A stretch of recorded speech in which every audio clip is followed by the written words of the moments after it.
Second time I died and went into the afterlife, they told me that Nanci was dying and I had a choice. I could come home and it wouldn't be held against me that I didn't complete my mission, or I could stay with Nanci until she passed. But if I stayed, we would suffer for the rest of her life. So it was like curiosity. And so when they said, "What's your decision?" I went, "Oh, pick me for the suffering. Send me back for the suffering. I'm game."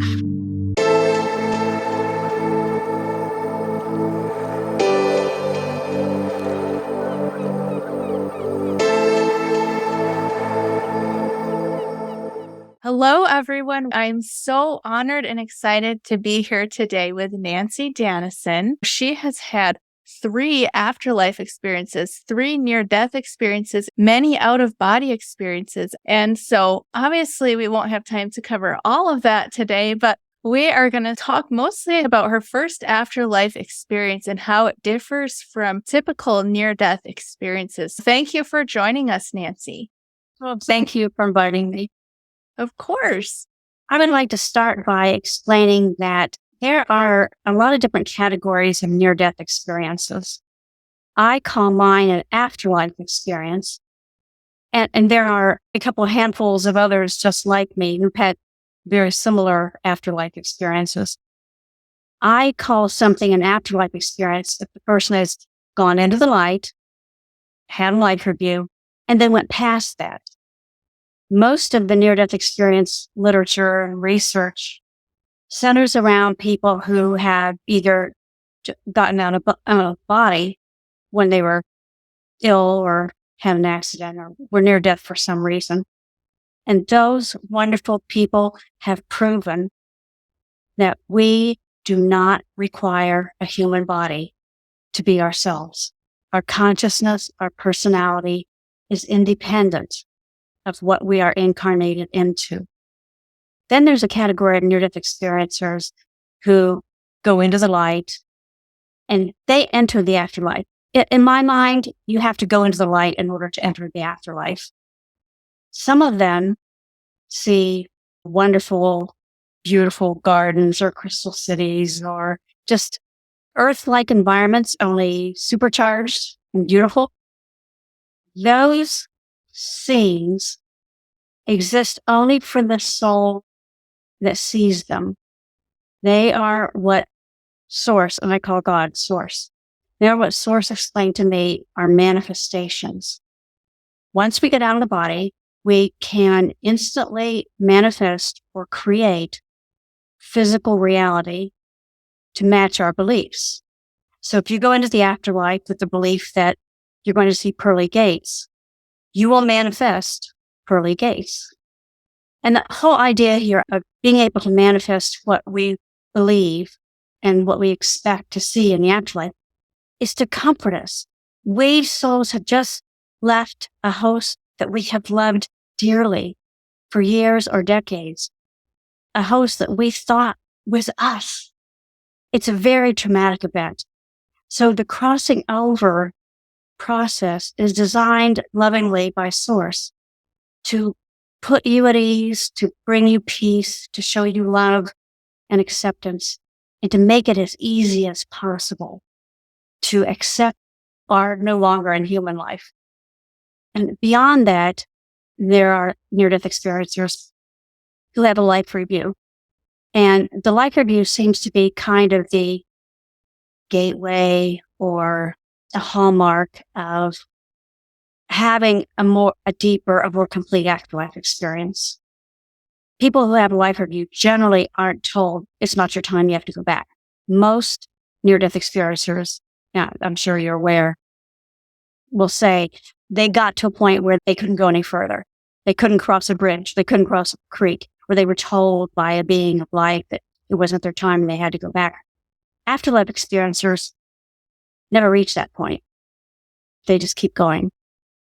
And some of us, including me, have gotten to the point where we received all of the eternal truths about life, death, the afterlife, Source, who we are, what we are, and really everything about life. And that's what my first afterlife experience was. It was getting the answers to all my big questions that I had thought about and read about and wondered about my whole life. Thank you for breaking that down. I've never heard it put quite like that before. So, with afterlife experiences, because those people aren't told that they have to go back, do you think that they have completed their mission? And why do you think that they end up coming back? I think it's an individual situation, whether or not they completed their mission. I had. And my understanding while I was in the afterlife the first time was that I was done. I wasn't coming back. And I went through the transition, reawakened to the knowledge that I am source. And so are you. And so is everyone else. And that is also a hallmark of an afterlife experiencer. They get the information that God isn't some being out there separate from us. We collectively are part of God. Would you like to share more about your afterlife experience? I would like to tell your listeners about some of the unique features of my first afterlife visit. One, it's what's called a transcendental experience, meaning that it was more about eternal truths and knowledge and gathering wisdom for myself and others. It wasn't about me, although I did have a life review. The second unique feature is that I remembered while my life review was going on, I'm thinking, been there, done that. I remembered hundreds or thousands of other physical lifetimes that I had lived at other times during my eternal life.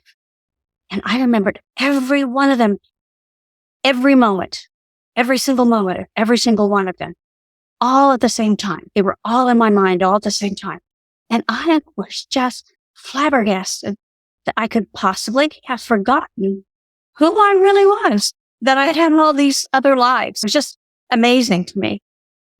Another unique feature of my experience, I believe, is that I learned how to focus my attention and intention to getting the answers to the questions I wanted. At one point, I'd been there a long time, and I'd gotten all kinds of information just downloaded into my mind. But then I got to a point where I thought, I don't know how much longer I'm going to be here. I want to get the answers to the big questions. So I asked, who am I? What is God? What's the purpose of life? What does God expect of me? Where's heaven? Where's hell? And what's the one true religion? Because the Catholic Church says it's the one true religion. So I had to find out. After I got the answers to those questions, I was angry. And I was surprised that you can be angry in the afterlife. But I was angry. I felt like everybody had lied to me. I thought that my parents and the church and my priests and nuns all knew the truth. They just weren't telling me. They were telling me all this other stuff that wasn't true. And I was offended. And I was really just kind of blown away by the whole thing. So I think in response to that, Source showed me a documentary of Earth's entire history and future, focusing on religion and how it developed and how it was going to develop into the future. Another unique feature of my first afterlife experience is I watched creation of the universe. And I not only watched it, I remembered doing it. I remember being Source and having these thoughts and having these imaginations and creating the universe and the whole process. And at the same time, I had this little Nancy voice in there going, wow, isn't that cool? So it was like a three-dimensional experience for me. And between watching the history of religion and watching creation, I got a lot deeper understanding of the answers I got into my 7 big questions. And then, and I think this might be the most interesting, I went through a process of living virtually. It was actually before I saw creation. I was living virtually what I could do was get inside one of my 5 eternal friends and live snatches of their lives. I was like having a life review of their lives. And I could be in a scene in their life either as them or as me. And it was all real. Like I was experiencing it in the moment. And I could do that with one of them, 2 of them, or all 5 of them at the same time. And they told me that it was important to learn how to integrate myself into their selves before we went forward. And when we went forward, we integrated into source. And that's how I learned that I am source. When I had the realization, God, I did this to myself. I chose this life. I created this universe. I was the prime mover, never the victim. And along with that, I knew I had never been alone, never unloved, never unwanted, never out there without an anchor, never on my own, never alone. That still moves me to tears now. It was the deepest love I've ever felt or could even imagine. After that, all through this time period when I'm telling you about these unusual features of my first afterlife visit, I kept saying to myself, somebody's got to tell those people. Somebody ought to get out to earth to tell those people. And the next thing I know, I'm going back into Nancy's body saying, I didn't mean me. I wasn't volunteering for those. But here I am. So you came back to tell people about everything else that's out there and what you learned in your experience. Yes. And while I was coming back into the body, I was going through kind of like this hurricane or whirlwind or something, and I could feel, back down to Nancy. And I fought going into Nancy. I mean, I really did not want to go. It was like stepping into cold, wet, dense, smelly, nasty, dead flesh. But the worst part was I lost spirit. I lost the ability to be free, to move at will. I lost knowledge that I had gotten while I was in the afterlife. And so I kept trying to memorize as much as I could. And I memorized pieces and parts of a lot of different topics, some more than others. But it's been enough to fill 5 books. Amazing. Could you share about your books? I think this would be a good place to talk about those. And you said you have a new one coming out or one that just came out? I'm working on Okay. a new one that's going to be hopefully a continuation or a furtherance of the NDE research that's already out there. The scientists who do NDE research focus only on the human aspects, things that basically you could do in human life. You can get out of body and not be dead. And you can have all kinds of mystical experiences while still in the body. So they focus, because they're doctors or psychologists or other professionals whose job it is to describe and identify human life, that's what they focus on. So my book is going to focus on those of us who've had afterlife experiences, non-human experiences after crossing over. My working title so far is Souls Are Eternal or Souls Live Forever, something like that. But I have a feeling that's not going to be the end title. The books I've already written, the first one is Backwards Returning to Our Source for Answers.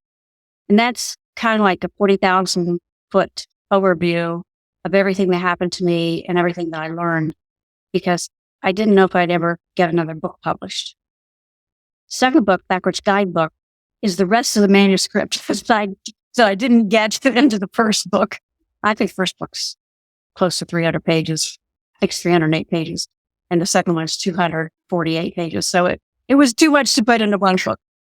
The third book is Backwards Beliefs, Revealing Eternal Truths Hidden in Religions. And that's the one that I used kind of as therapy for myself I had the information from the afterlife about how religions developed. And I particularly paid attention to the part of Earth history where Christianity was born. So I researched what human scholars know about how Christianity was formed, because I wanted to see, did everybody know this stuff but me? And they didn't. There are scholars out there who know pieces and parts of it.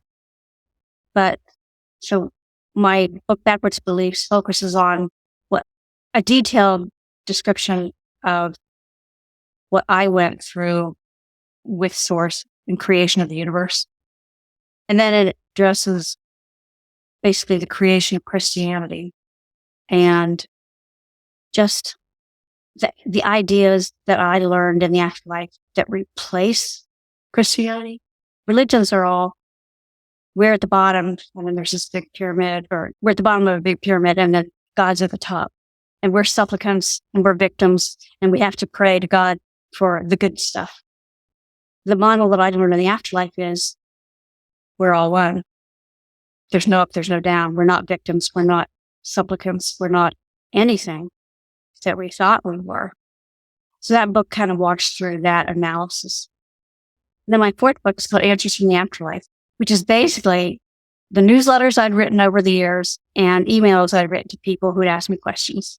I just put them all together. I was recovering from cancer treatments, and I knew I wasn't going to be able to come up with anything brilliant with chemo burn. So I just compiled all the things I'd written before and edited it, put it into a book. And then the last book was Create a New Reality, Move Beyond Law of Attraction Theory.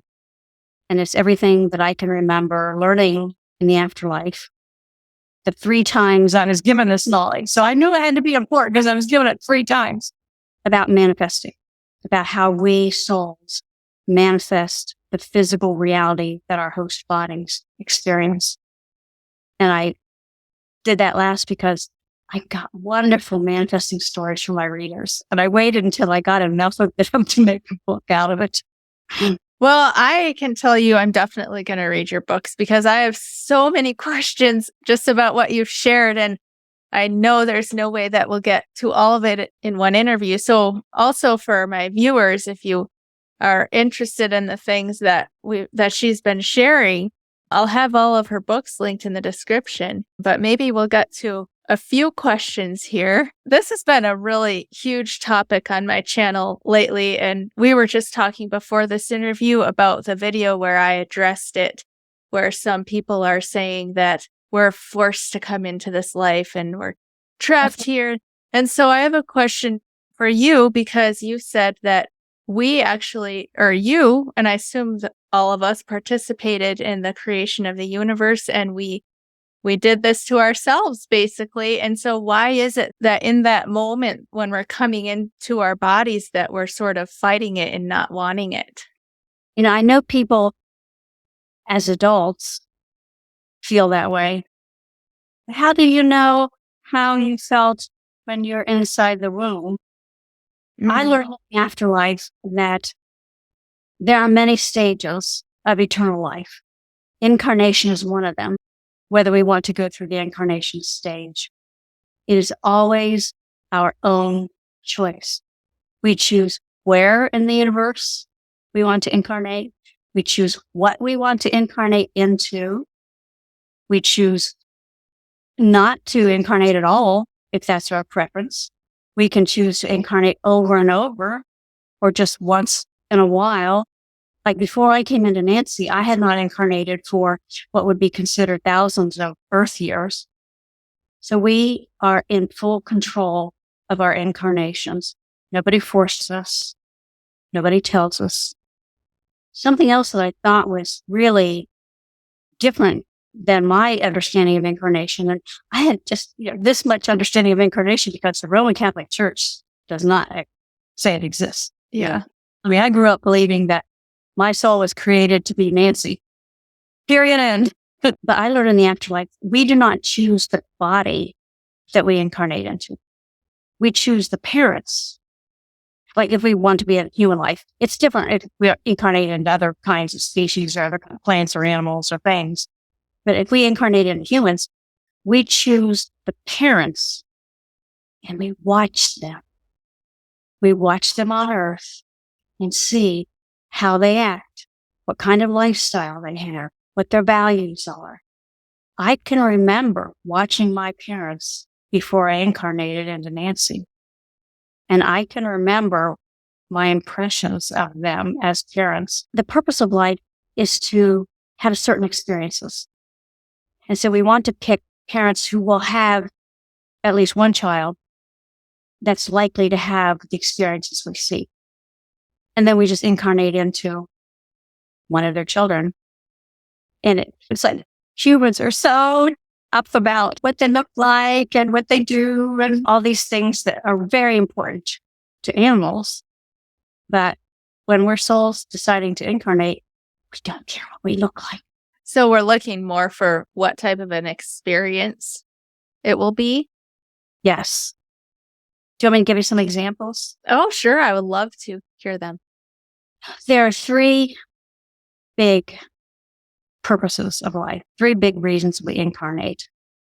And we're talking humans again. An overriding purpose is we want to see if we can come into this wild and woolly, primitive land and to these wild beasts. And that's the way we look at Earth and humans from the afterlife, and still show unconditional love and still be our own natural personalities while we're riding this wild animal. So that's an overriding. Yeah, riding a wild animal. Then there are three other purposes.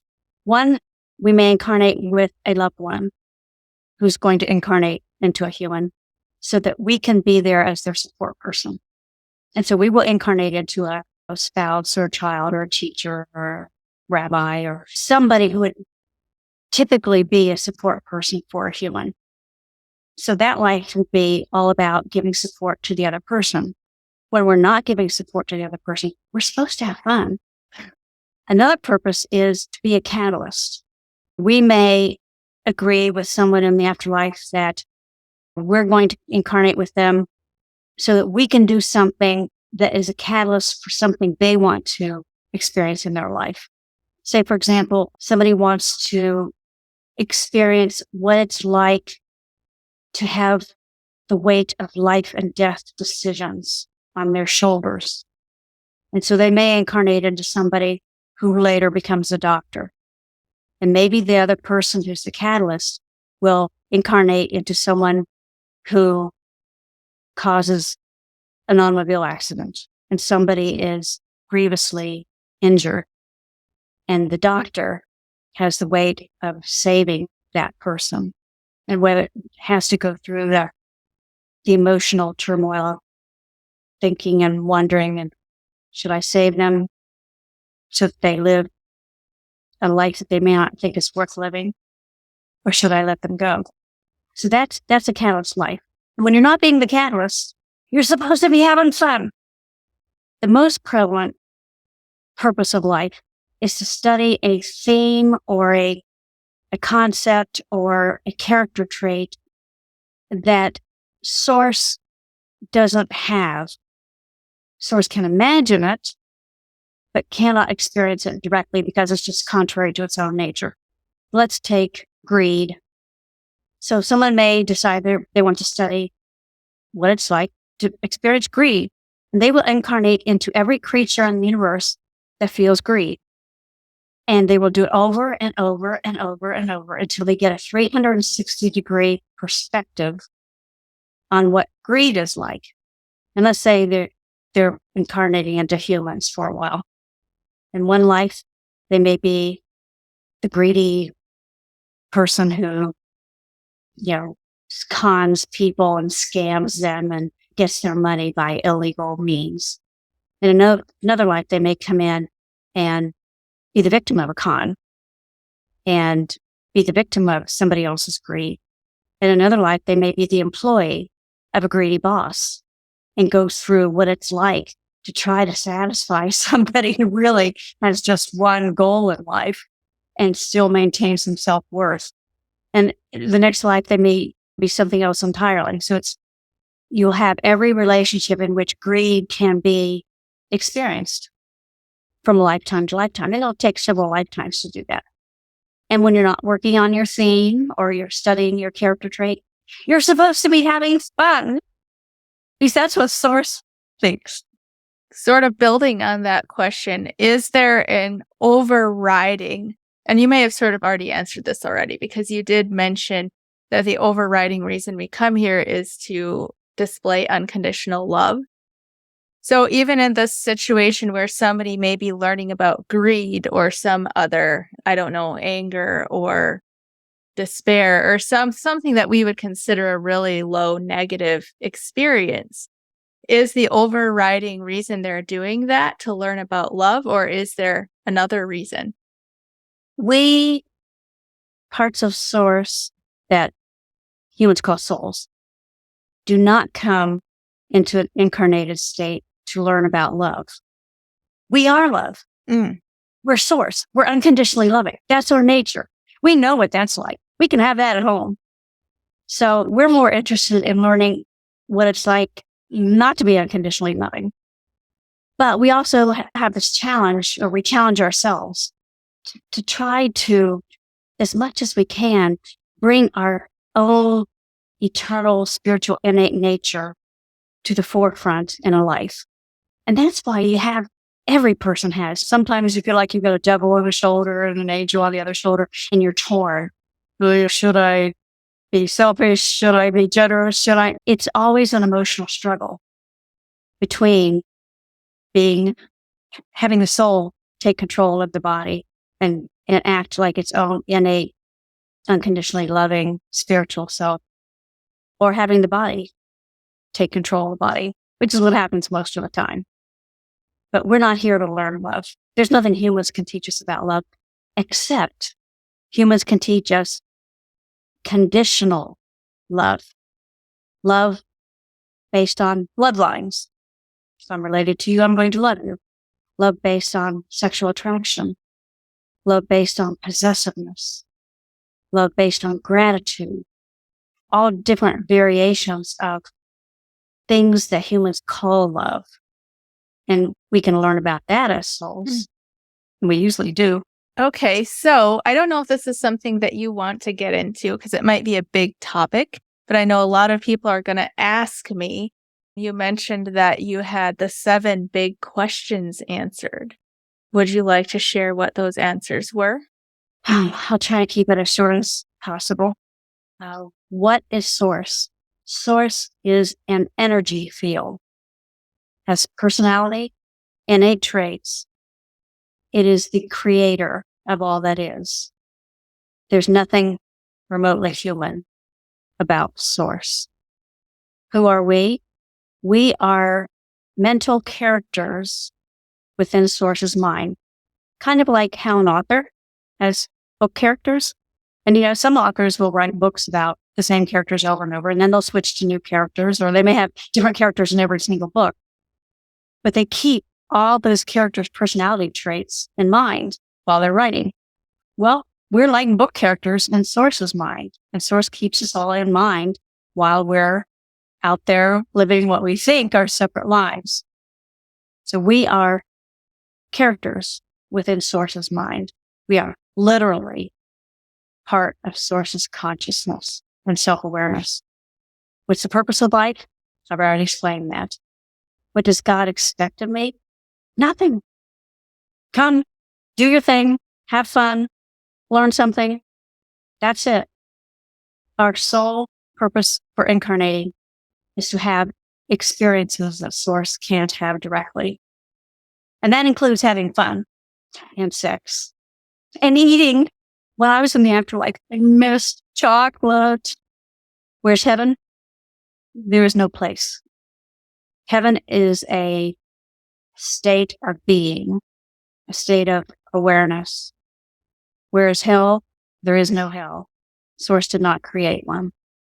And what's the one true religion? There's no one true religion. They all have kernels of truth in them, wrapped up in a whole bunch of layers of myth and superstition and wishful thinking. I really love what you've shared with us because you definitely have a broader perspective on all of this than most other people I've talked to. And I think it really helps to take the pressure off. I mean, I can even feel the pressure coming off of my shoulders while I'm listening to you and say, we're just here to have an experience. Thank you for saying that. Yeah.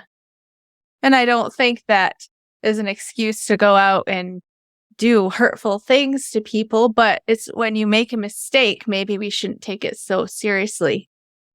Well, that's kind of how I felt while I was in the afterlife. I felt relieved. I thought, oh my gosh, I spent 43 years trying to do the right thing, trying to stay on my path. Even though I didn't know what the heck my path was. I looked for signs and omens, went to mediums, psychics. I was constantly trying to figure out what I was supposed to be doing. And when I got in the afterlife and found out I wasn't supposed to be doing anything at all in particular, that was just a huge relief. It was also a huge relief to know that I wasn't going to go to hell for eating meat on Friday.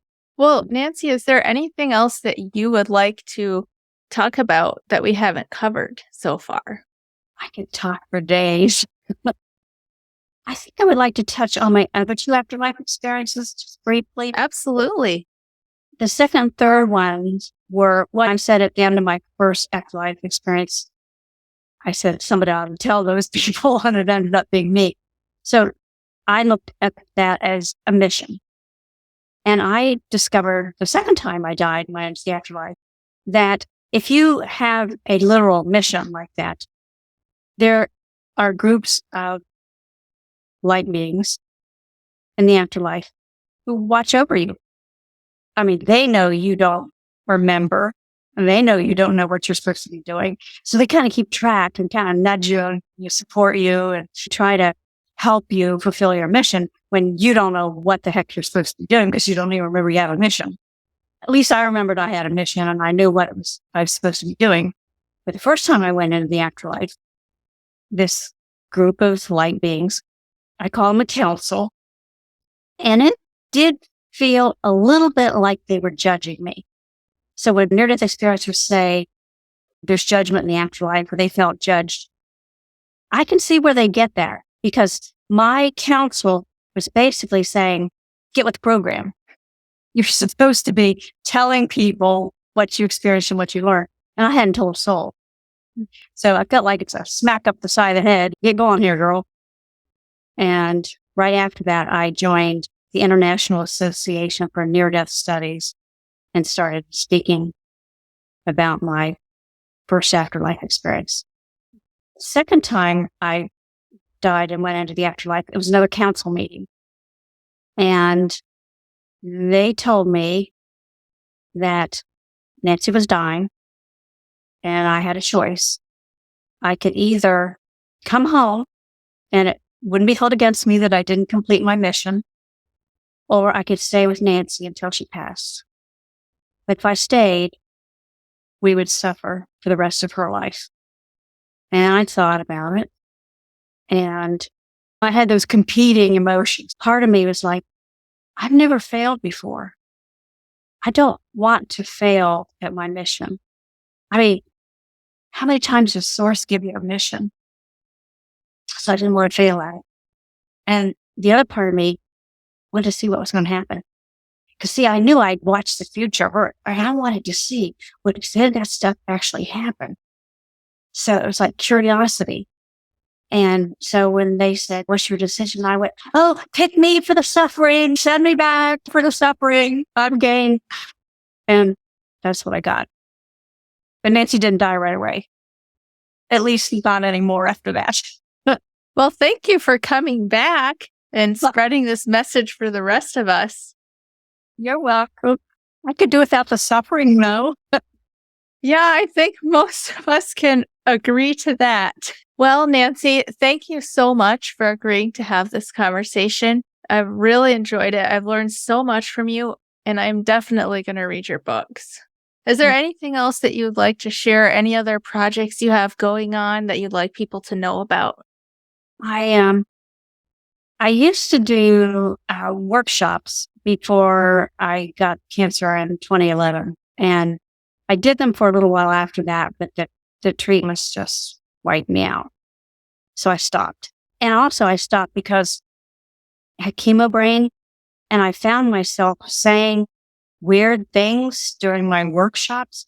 Like I would play the workshops back, the audios of them, and edit them to make CDs out of them.